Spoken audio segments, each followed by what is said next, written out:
It's Craig and Jim from the Dive Line, and we're here with Andythenortherndiver. We're at Stoney Cove. Thanks for coming. Yeah, we just had a dive or two. It was nice, good visibility. First, it's not your first dive at Stoney. No, I came 2017, I think the end of that for November, so I finished off my dive leader with BSAC. That was alright, with Moz who's home because he's tired. Bless him. We're allowed to cuss on yours. Yep. Nice. So behind the camera is Shotgun Mike, on the Shotgun Mike. Excellent. Say hi, Shotgun Mike. Hi Mike.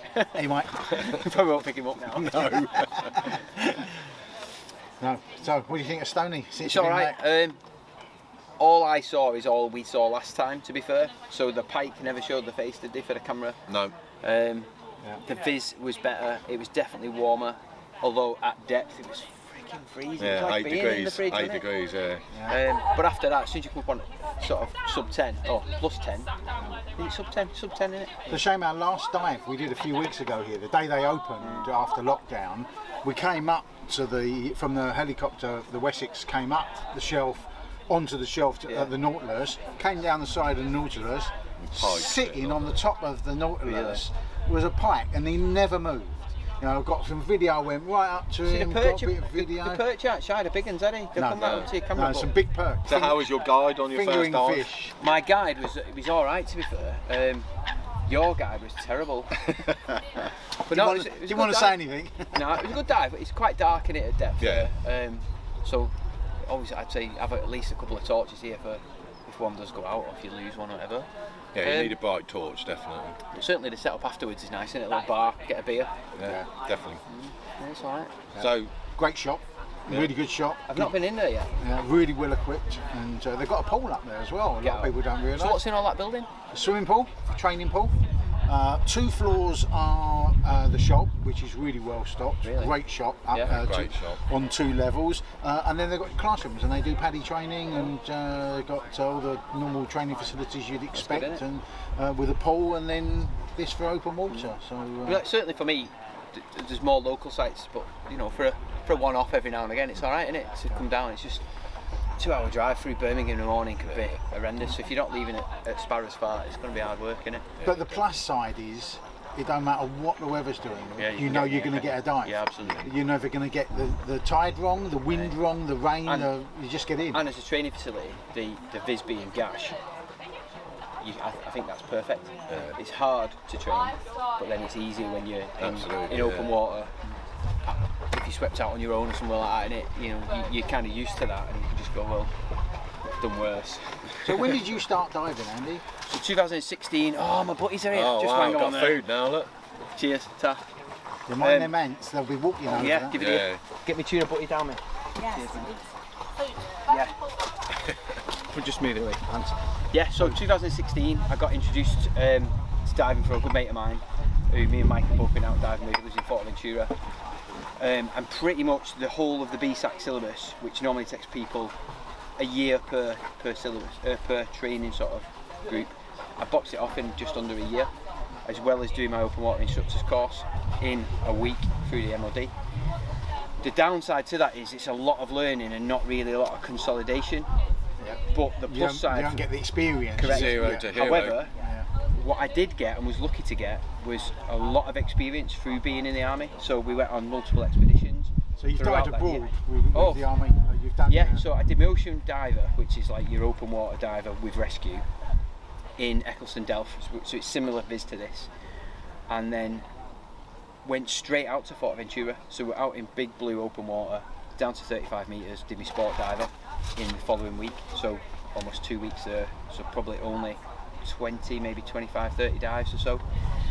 Then went to Gibraltar a fortnight later, started my dive leader, finished it here. But with all them, not only is the skills and testing that to pass, there's experience dives, so you must have say 20 dives off a boat, so many dives to depth, so many dives, experience dives, so bad viz off a boat. So what happened? What happened today? Where did your experience go today? Well, you know, nobody died. So I think we ought to say for the tape, Yeah. because everyone's now going to be Yeah. wondering. We did get split up. Yeah, we just. But we it all serviced worked and met out. on It the all worked service, out. Yeah. We Yeah, that was all. yeah, we had a plan. No major dramas. No. No. Cool. That's good though. The food's good here. Yeah, So, it is. in that first 12 months where I did almost a lot, like everything that was thrown at me, I'd accumulated 100 dives, which is still quite a lot, isn't it, for a year? Yeah, that's a lot. In fact, it's probably less than that. My first open water dive was in September, and my 100th dive was the middle of April. So I'd obviously done a lot, but I'd dived off of Anglesey, where the currents are horrendous. There was a lot of movement of water. Yeah. You know, that's got one of the biggest tidal ranges in the world, 9 Oh, really? metres. Yeah. Wow. Big one. I think it's only the second biggest. Certainly in the where world. we dive, there doesn't appear to be that, does there, on Anglesey? But certainly the Menai Straits is horrific Yeah. if you get it wrong. But I've done, most of them have been off a boat or been in the sea, whereas a lot of people will just go through their syllabuses in places Yeah. like this and may accrue 600 dives going, 600 of the same Yeah. dive. so it's maybe 10 dives really, isn't it? Yeah. So I think I was quite lucky there, and then I kind of spread it out then over the course of the next 3 years, just doing perhaps one course a year, and it would be on a different configuration, so either going side mount or solo diver or photography, to try and sort of consolidate that learning and build up a big amount of experience. I'd say maybe partially because of the lockdown and other things going on, the last year's probably seen a bit of a stall in them numbers, so I was growing quite, say 100 a year quite easily, and then last year probably not that many, so mid 300s now sort of thing. So what about your teaching and training, obviously as an instructor? Due to the club that I'm in and how busy I am as a diver, I don't really get a chance to do an awful lot of instructing, and I've said this to anyone, so I don't really mind saying it out loud in public. I never wanted to really be an instructor. It was more the opportunity to do more diving that someone, the MOD, was paying for. In doing that, I'd increased my experience and I think became a better instructor, and partially why I did the side mount course with who I did it with, because Gary Dallas is a world renowned instructor, and to do it with him and then learn how he instructs and his methodology of doing it, as well as learning the What an techniques he was opportunity. teaching me, it was great. Yeah. Yeah. It might have been more money, it might have been more time, I don't know, but I But it's certainly worth feel a it. better diver Yeah. because of that. But instructional opportunity only comes for us as BSAC divers through being in a club. Yeah. So I've had And a then few. you're tied to that's the type of diving you do, Yeah. and it limits you as you've experienced, and yeah, it's tough. So I guess as your podcast and your YouTube channel and doing pleasure dives is what Yeah. you're all about now, isn't it? Definitely, I You'd mean, rather like, do I've got a that. few mates, so Mike being one, who just want to go You diving. got us as well now. We're Well, new mates. Yeah, you notice that he mentioned there's one. Yeah, I mate. know. Yeah, Because Just I one. know. he's on the shotgun, isn't he? So you have to be careful. No, but in seriousness, in my locality, there's only several people that can and do have the freedom to dive. So it makes more sense for me to try and just spend more time with them, if you stay with me, and not leave me. But to try and help them, bring them on a little bit. So I've got a plethora, buddies a to- lot of Yeah, people I can yeah. dive with, because my wife doesn't want to dive in the winter. Certain people don't want to dive in the ocean, and blah blah blah. So So do you want to give a special mention to Ali, the Northern Mermaid? Mermaid? Mermaid. Let me start again. So Ali, the Northern Mermaid. Hi wife. Nah, she's a cracking buddy to have, and it's just the fact that she doesn't get chance or the opportunity, or she's not that fussed about diving as regular as I want to be in. Yeah. Every minute of waking that you day can, that it's I'm like off, a I'll drag. be in the water if I can. So the solo diver course, which I can't recommend enough, for bringing people on as a diver, not necessarily because you want to go diving on your own, will bring you on as a Being diver. self-reliant is what it's So all Mike about. sat through the course with me at Steve's in Forteventura last year, although didn't sit the exam. But I'm sure he would probably nod his head and go, there's a lot of learning on that course that you don't get taught at level like 1, day 1, week 1, they miss out. Yeah.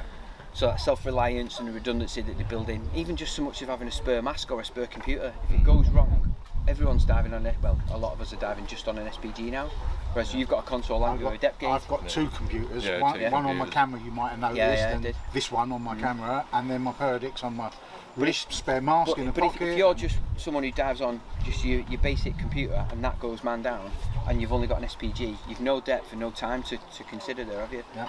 So what you're going to do? Just bomb it up, or stay down too long and take on gas. Yeah. Well, no, your computer fails, that's it. It's game over, isn't it? So the redundancy. Unless you've got your RDP tables, of course. But who carries them? Honestly, not everyone. So no, but if you can read them. Yeah. I mean, I actually carry one. I can show it to you. Can you read it though? Yeah. No, but joking aside, the redundancy it did build in. So I always dive with a second mast now, no matter what. Me too. Yeah. Always. And I'll be honest, it's more often, and you know more about this. They fog up, don't they? Sometimes. So it's just dead easy to go. You know what? Sorry, but it's the same mask, not a cheaper mask. It's not a everything of mine. So both second stages are the same. So if I've got to go from one to another, the breathes the same. Yeah. There's no change, and I think that's hence having two perdix as well. It's nice to have two of the same in it of everything, because then you can go do the same. Yeah, although I do like having two different, just because it's nice. If two completely different computers are telling you the same thing, it's a nice tick in the box to say, well, they're definitely both not making the same mistake. Two of the same brand could. I had on one occasion this descent telling me I was at 20 something meters, 23 or 24 meters. An old mate computer I used to wear telling me I was at 12, and I knew the 12 was the wrong one. And we got in the other week, and Mike Sunto got tits up on it. How deep were you? On the surface? 120 metres. 120 metres. So redundancy is the key. Yeah, my Sunto Viper was telling me I was at 12 metres, and I knew I was right at 23 metres. So, but yeah, redundancy is great. So, where's your favourite UK dive site? Got to be off anywhere off Anglesey. Anywhere off that northern coast of Wales. Because a lot of the places we go, I mean, I'm not a depth chaser. I've been deep enough. I've touched 50. That'll do me. There wasn't much to see. It was a course tick. But the places we go are like 5 metres. You can spend a good hour and a half there. Macro, it's warm enough. wide angle. Exactly, mate. And there's tons of lights. So you're not worried about everything else. And if it goes wrong, you're just a fin kick from surface, aren't you? But there's tons of light. There's tons of wildlife or marine life. So for me, I'd sooner spend yonks in that than there's some murky deep hole. I completely agree with you. Although I'm quite happy to go to whatever depth if there's something to go for. If there's a reason, not depth for depth's sake. If there's a reason to go and look at something. Yeah, if there's wrecks and I'm more of a wreck head than I am, but I got a camera because there's not a lot of wrecks everywhere we go diving. So if I get a camera out, I'm more interested, I'm more stable. Hopefully, unless I get trapped under the Nautilus when he was swimming past the point, he's going to watch me with that camera. And then I got trapped under one of them. We went the other way, so you were. So I'm like watching and trying to push off. Oh no, I've got seen.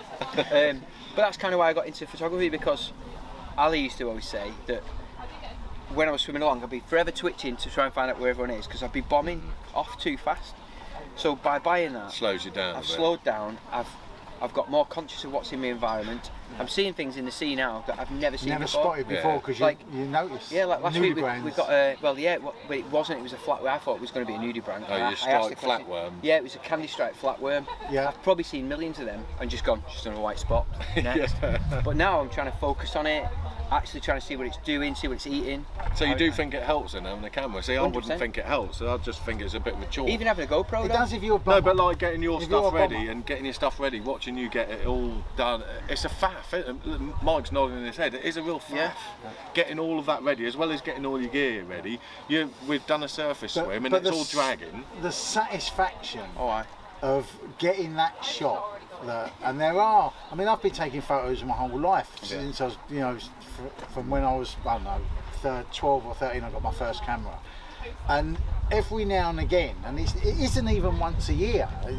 Every now and again, you get that shot that no one else would have been in that position at that time and got that shot. And I've got some shots I look back on and I'm really proud of, underwater and above as well. Could you imagine? Well, you probably did shoot film underwater. Yeah. Could you imagine that? You've got 36 shots to make the best of it. And quite often, I'll come home with maybe 3 shots that I can do something with within Lightroom. Yeah. But not an awful lot, because the viz or your lighting's wrong, miles wrong. But the best images are up there. I'd say that's the only downside to having a camera. I'm focused on what's going on. Yeah, and you miss stuff around the peripheral. Yeah. No, So you miss that great white in there. It wasn't a great Me and Mike saw it. Can you not tell that was a hammerhead? No, it was a great white. I knew the difference between a great white and a hammerhead. Honestly, I do.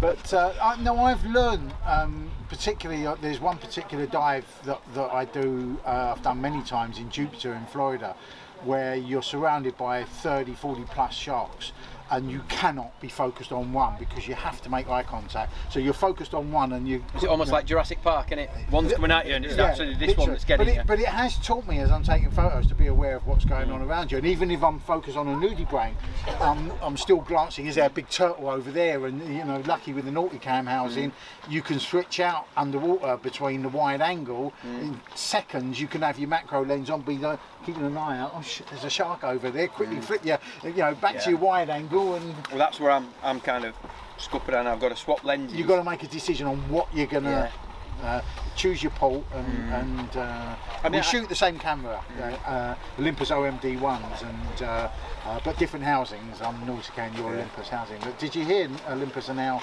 pulling out? That's probably why I got mine for free. That could be. Probably why. Not because I'm special underwater. I am special underwater. You are special underwater. Just not that kind of special. No. You're definitely special. I've got a question I want to ask you. Go for it. You do some great stuff on your podcast, and we love the Wanna Brew. My question is, Fancy a Brew. You fancy a brew, yes. I like Fancy a Brew. He likes Wanna Brew. Who does that one? I don't know. Ian again. So my question is, you have got one last interview left to do. Right. Who is it going to be? You can only That's have a really one. good question. I know. Alive. Did he just say that? Yeah, I know. There's got to be someone alive though, innit? You can't just go, oh, Jack Cousteau, because everyone will probably say that. I'd probably, because I don't think she would ever think that I would interview her, it would probably be Ali, the Northern Mermaid. That's interesting. Yeah, because obviously I see her every day and I know what she's into and what she enjoys. Excuse me. I know what she sees underwater and stuff like that, but why not interview her? Yeah. Get her on. Great idea. Because I put that picture on the other day and went, she's got to be featuring in this more, and everyone's like, yeah, go on then, do it. Yeah. Smash her in. So, yeah, I'd probably interview her because everyone else has been done before as such. Put something new out there rather than the same old people that everyone's seen. And Sarah Richards summed it up the other week, same old middle-aged men. Yeah. That's us. Yeah, but she's right, isn't she? Yeah, She is right. If it were me listening to a podcast, I don't want to hear the same interview again that I've already seen at the dive show, same spiel that they're saying.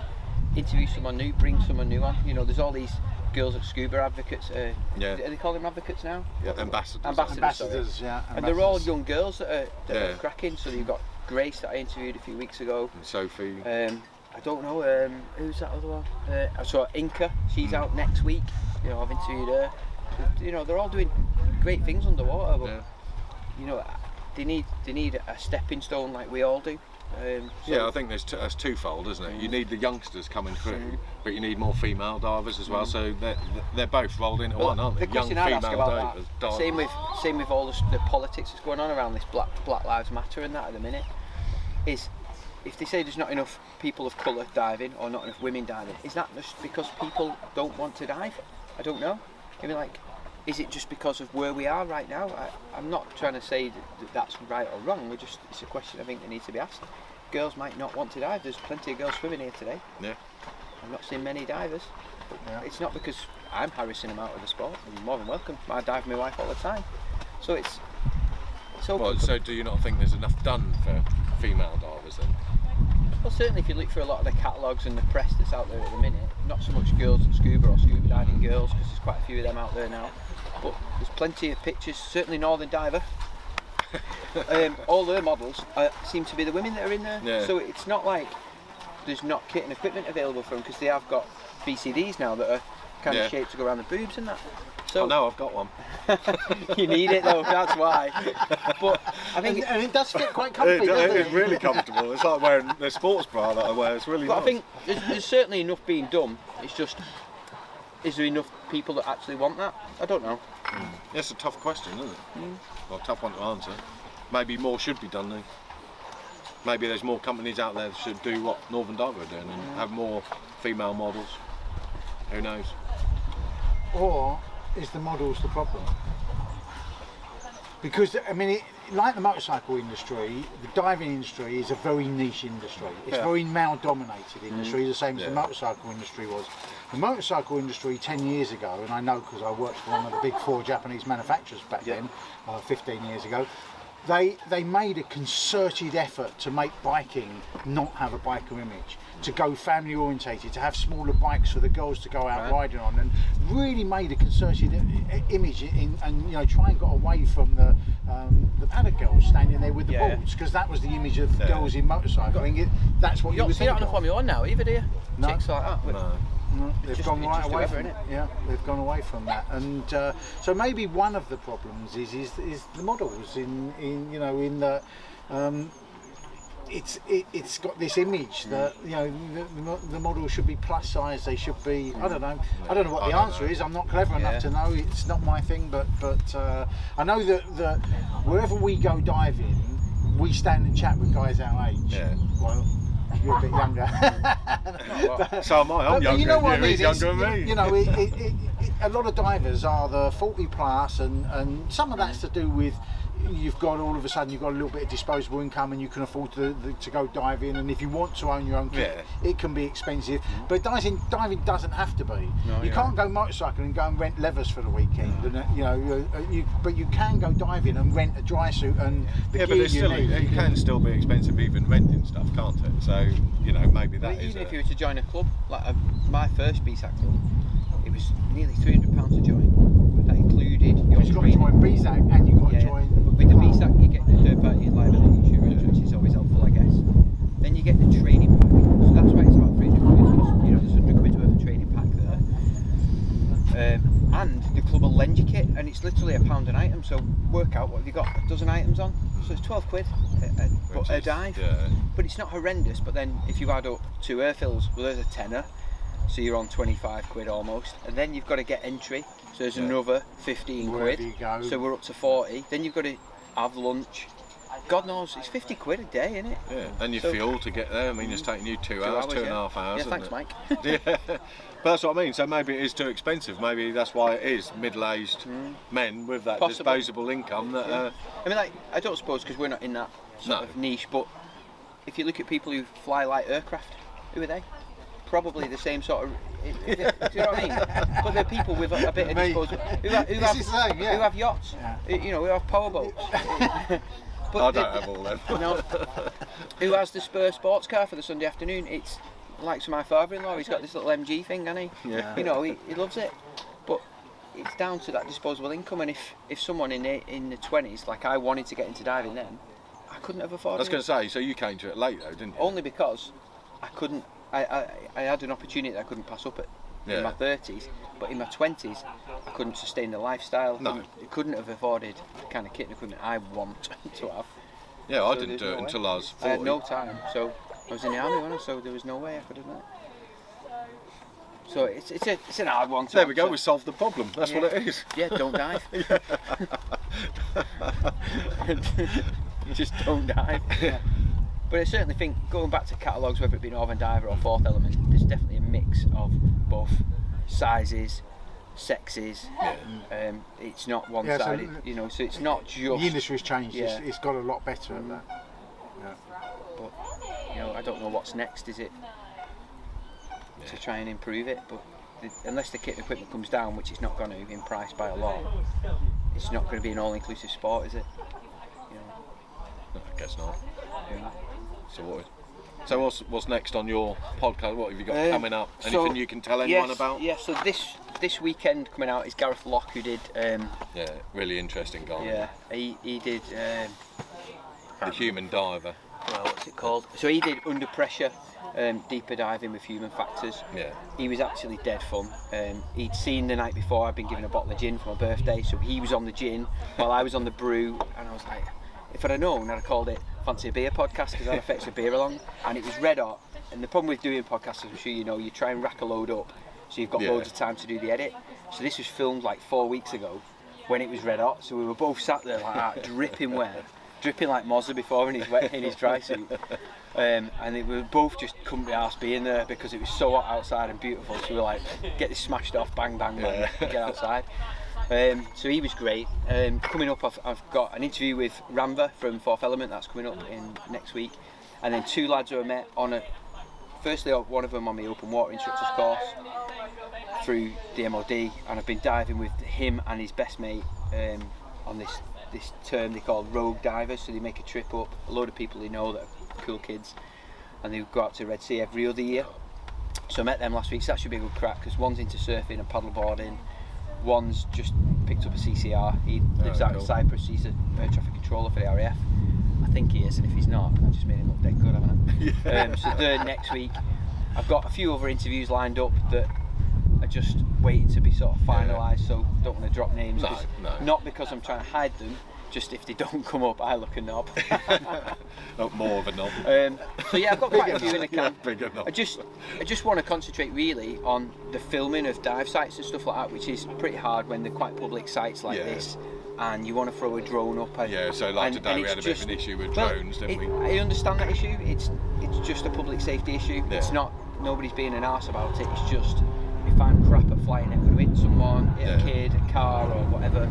So that's fine, but I like the wild sites, so we go diving, like I said. We went into lakes a couple of weeks ago. That's control. And that quarry you did, that looked great. Which one, Vivian? The scenery behind, the one with the old mine. Snowdonia. And I've interviewed... We're coming up to Cape and Way with you, aren't we? We're meeting up in a few weeks' time. We're going to do what we did today, but your lead. Roles and reversed. We'll try You're going to show us around. What's going to happen then in the preamble and build up to that is me and Mike are going to dive it every day for the next 3 weeks and lay line with cookies and arrows, so we can't look like you look today, not knowing where you were going.